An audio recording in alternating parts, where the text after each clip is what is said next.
வணக்கம். இவ்வுலகில் நமக்கு வேண்டியவர்கள், நம் உறவினர்கள், நம் நண்பர்கள், இவர்கள் மீது காட்டுவது அன்பு. இது இல்லறத்திலே இருக்கக்கூடிய அனைவருக்கும் இருக்க வேண்டிய பண்பு. அன்பினை விட உயர்ந்தது ஒன்று உண்டு, அது அருள் தன்மை. துறவரத்திலே இருக்கக்கூடியவர்களுக்கு இருக்க வேண்டிய முதல் தகுதியும் முக்கியமான தகுதியும் அருளுடைமை. யாரென்றே தெரியாதவரிடத்து, இவ்வுலகத்திலே இருக்கக்கூடிய அனைத்து உயிர்களிடத்தும் காட்டக்கூடிய பற்றும் பரிவும் பாசமும் அன்புமே அருள் எனப்படும். இத்தகைய அருள் தன்மையோடு விளங்கக்கூடியவர்களுக்கு துன்பம் கிடையாது. அல்லல் என்பதே அவர்களுக்கு வாழ்வில் இல்லை என்று வள்ளுவர் கூறுகின்றார். நமக்கு ஒரு ஐயம் எழுகிறது. இயேசுவை சிலுவையில் அறைந்தார்கள், காந்தியை துப்பாக்கியால் சுட்டார்கள், மெய்ப்பொருள் நாயனாரை முதுகில் கத்தியால் குத்தினார்கள். இத்தகைய அருளாளர்களுக்கெல்லாம் துன்பம் நேர்ந்திருக்கிறதே.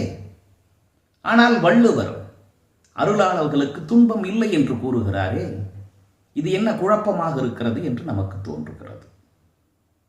இப்படி நமக்கு ஒரு குழப்பம் வரும் என்பதை புரிந்து கொண்ட வள்ளுவர்தான் அதற்கான விளக்கத்தை அதே குறளில் குறிப்பால் உணர்த்தியிருக்கிறார். வான்மழையால் நாம் பெறுகின்ற தண்ணீரினுடைய கொடை நம் கண்களுக்கு தெரியும். தண்ணீரால் இந்த உலகத்திலே இருக்கக்கூடிய பயிர்களும் உயிர்களும் வளரக்கூடிய வளமை நம் கண்களுக்கு தெரியும்.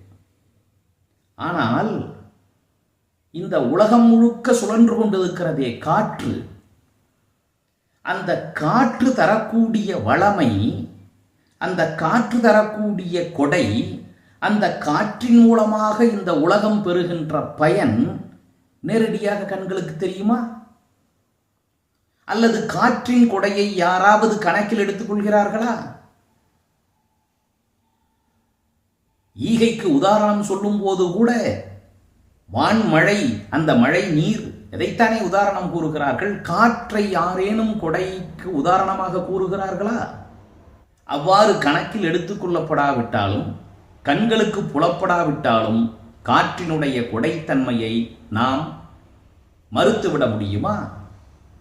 அதை போலத்தான் அருளாளர்கள் துன்பப்படுகிறார்கள் என்பது நம்முடைய கண்களுக்கு, நம்முடைய பார்வையின் வழியே தெரியக்கூடிய அறிவு. ஆனால் அச்செயலால் அவர்கள் துன்பமுற்றார்களா என்பதை கவனிக்க வேண்டும். இவர்கள் தாம் செய்வது என்னவென்று அறியாமல் செய்கிறார்கள், இவர்களை மன்னியும் என்று இயேசு கூறினாரே.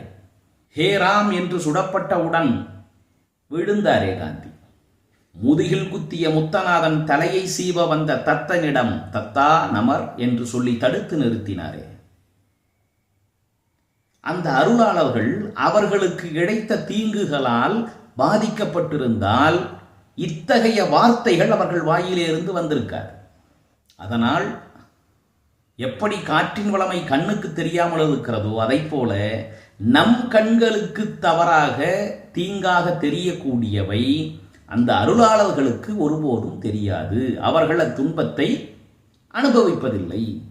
அத்துன்பங்களால் அவர்கள் அல்லல் படுவதில்லை என்பதை அருளுடைமை என்ற அதிகாரத்தில் வள்ளுவர் கூறுகின்றார்.